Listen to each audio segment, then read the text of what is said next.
here we go. Purnima Ravichandran, she's supposed to present. She's here in the room, but there's some technical difficulty with that.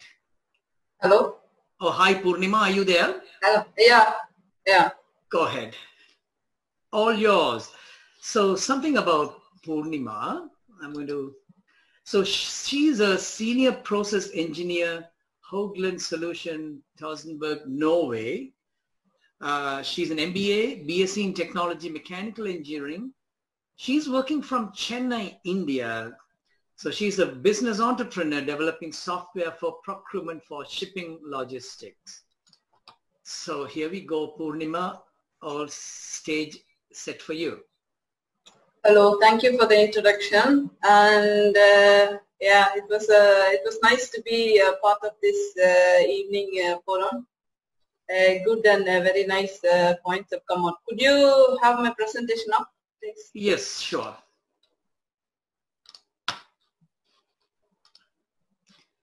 So I'm trying to behave myself, so I muted and I forgot to unmute. It's like wearing mask. First you wear the mask, then tell everybody else to wear the mask. So it's same theory here. Okay, here we go, Purnima. Yes. Yeah, I would like to talk about the journey from education to employment. For example, if we consider education to employment as a highway, and we say the stakeholders, like the education providers and the employees and the employers and the students or the youth as the drivers, then we say that the education, skills development and employment are the three intersections. So it is the responsibility of the drivers to take care of each other at the intersection. But if you see in India, it's when I drive a car or something, I am used to taking care of people when I drive in Norway. But here it's like you just go, you don't take care. So it's the same I see in the education to employment path. So here I would like to touch upon the factors and trends in the journey from education to employment and what is the framework and the opinions of the different stakeholders and what are the obstacles in pursuing the journey and the gaps in the system and what are the different structures and incentives that are going around in India and other developing countries today, and what are the most practical of these. So if you go to the next slide. So we see that the International Labour Organization say that 75 million young people are unemployed, and out of this, the governments and business people, half of the youth are not pursuing not very positive to pursue their post-secondary education, like the masters and upon. And you can see that 40% of the employers say that lack of skills are the main reasons, as many of us have already pointed out, to fill the vacancies at the entry level. So actually, you see that there is a demand, but the supply is in such a way that supply of the students is such a way that the quality of education, the hard skills and the soft skills are the major ones that are lacking to match what the employers need. So if you go to the next slide. So that actually I have drawn this as a framework where you enroll into education and cultivate the skills needed and find a suitable job. So when you enroll into an education, so you need to see what are the trends 5 to 6, 10 years after I graduate, and what are the completion level in particular college for the students, and what are the future of for a student. For example, in India, you see like you choose a career and then start to study that, as against like actually you choose a subject. For example, you say that I'm going to become a mechanical engineer and start to study and then look for a career. But it should be the other way around, that you choose a career first and start to study, focusing on it, what would be 5 or 10 years from now. And cultivating the skills needed, of course, you have to see the quality of the staff and the pedagogy, and also the quality and the content of what the students teach or learn around the skills. And related to finding a job, you need to see the system whether you're more into theory or going into practical mode, or the sector or the job market in, or how recognized it is, and what are the skills required. Of course, many of us already talked about, and the networking, which are becoming very popular in India, especially in Tamil Nadu or Chennai. That word of mouth marketing is happening with respect to employment.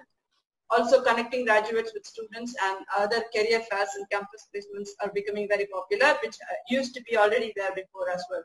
So if you go to the next slide, please. So you can see that, yeah, here again, the survey that was conducted by one of the consulting organizations, McKinsey, has brought out that if you see that the developing countries, only 50% of the youth are interested to study there, postgraduates, and 39 or 40% around employers see that there is a skill shortage in the for a entry level vacancy. So it could be in terms of cost, quality, or time, which the stakeholders like the education providers have to meet. Yeah, the next slide. And if you see the obstacles in pursuing the journey, there is a clear disconnect in the system that the providers itself, for example, in India, if you see the colleges, they feel that they make the individual after a 4-year graduation ready for the job market, but it is clearly not there, because the employers see that only 42% of the graduates are prepared to get a job, and it's the same. Actually, the employers and the youth are around the same level, but the providers are over-optimistic in the sense that, okay, we have given the right education, the great theory, and you are out to get the job.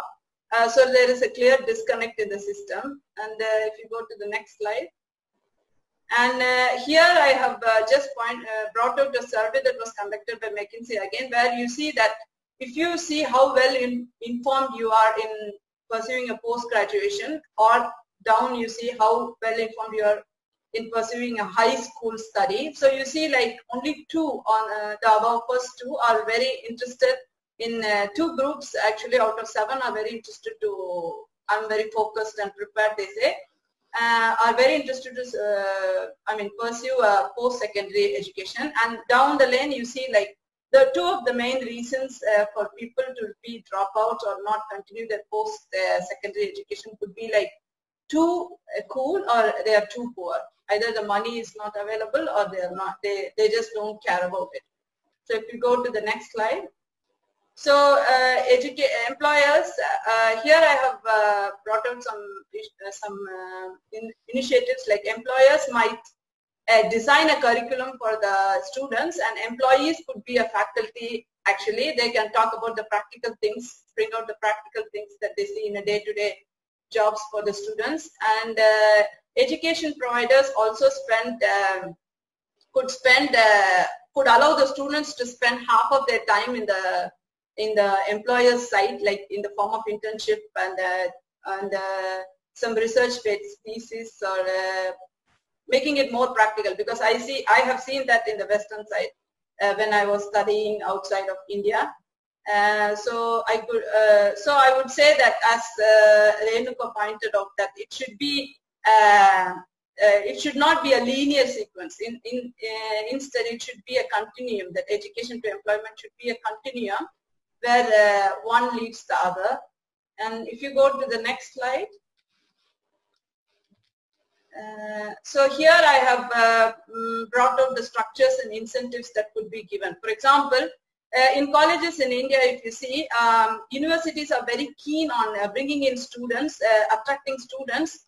Rather than that, they could have a data of what the graduated students have been placed in, which fields, which areas, and make it more like when they are pushing them out of the pipeline. That could be more interesting for the students rather than getting them attracted to pursue a degree. So also I see that there should be a clear collaboration between the employers and the providers. Of course, there will be a cost involved in it, and all 3 of them should share the cost. And I would also talk about, clearly mention about the system integrators, because today I see that the education to employment is entirely very heterogeneous and fragmented. So system integrators in the form of some softwares or academies are needed to overcome the gap. If you go to the next slide, I can show you a more practical approach that's going on in India. For example, there is an academy that's called LMES Academy. So this person has been experienced outside of India like around 20 years and have returned to Chennai, and he has started up an academy where he has this career as, for example, when I as a student go into the academy, I have a career assessment to learn about my personality skills and aptitude.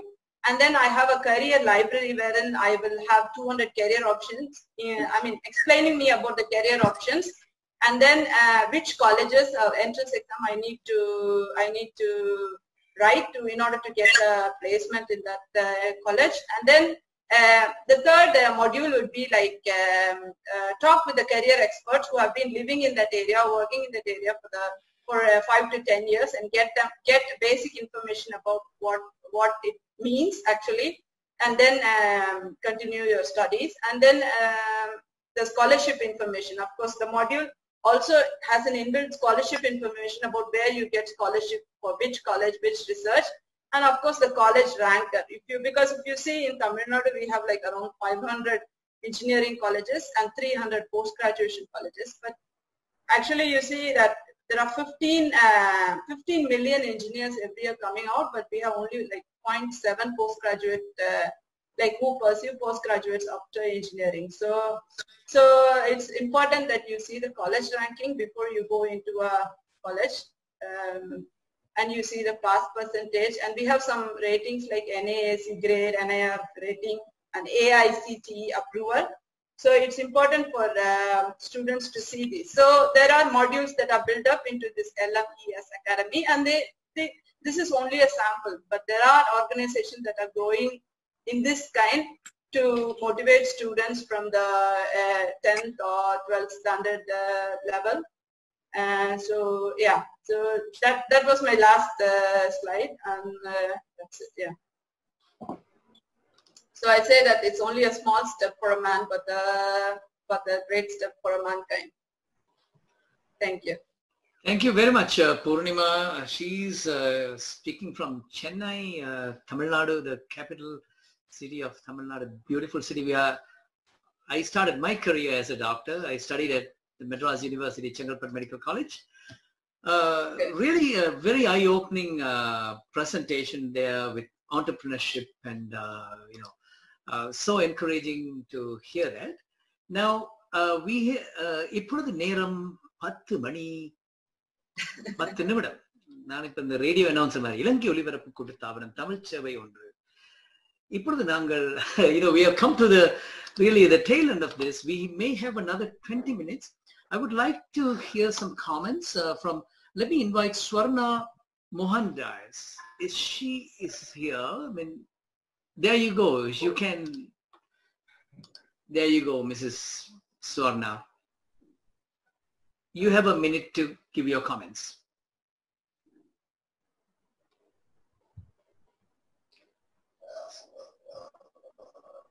Swarna?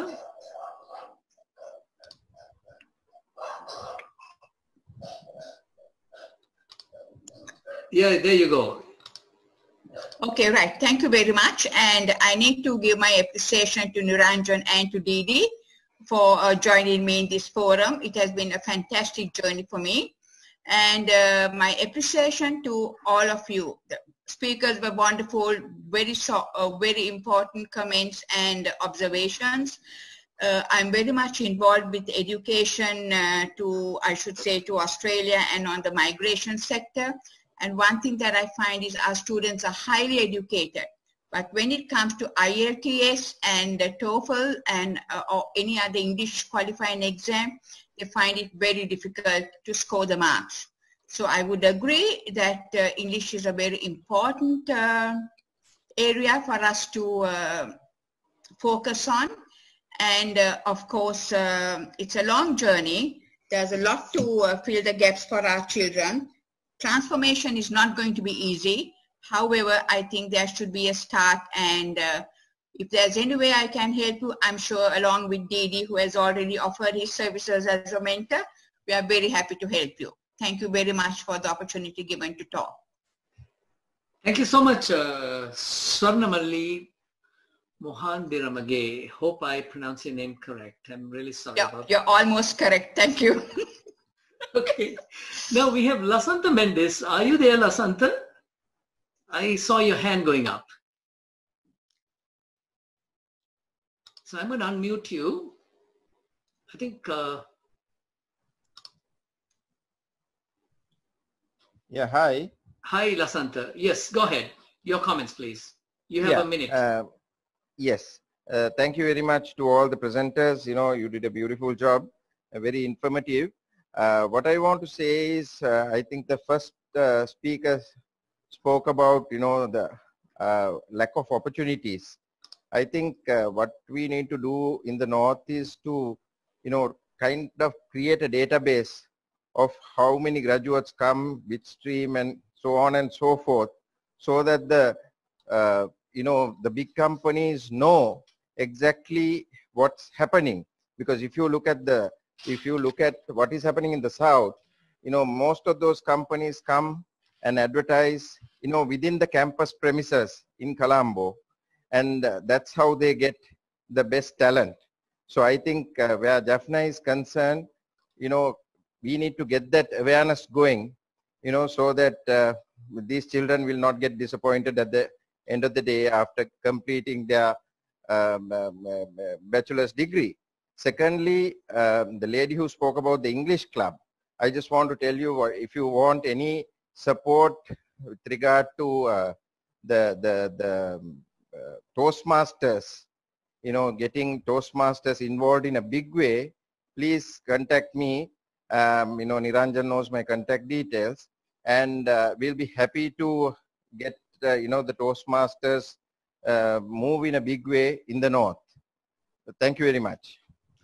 Thank you, Lasantha. That was very encouraging. Next, we have Raj Balendran. Time is yours. Right. I think just one of the observation. Do you think is regarding about the Toastmasters? Are we still discussing the language is the main concern? Answer to that question is, do you think every English guy can present the case? Answer is no. Is every French guy actually present the case in French? No. I think the main concern is the language. Even Tamil, can you able to give a full conversation in Tamil? I think that is very difficult too. So the fundamental issue is we need to kill the source actually rather than a stem. So my initial thoughts is just look at the confidence with the kid first.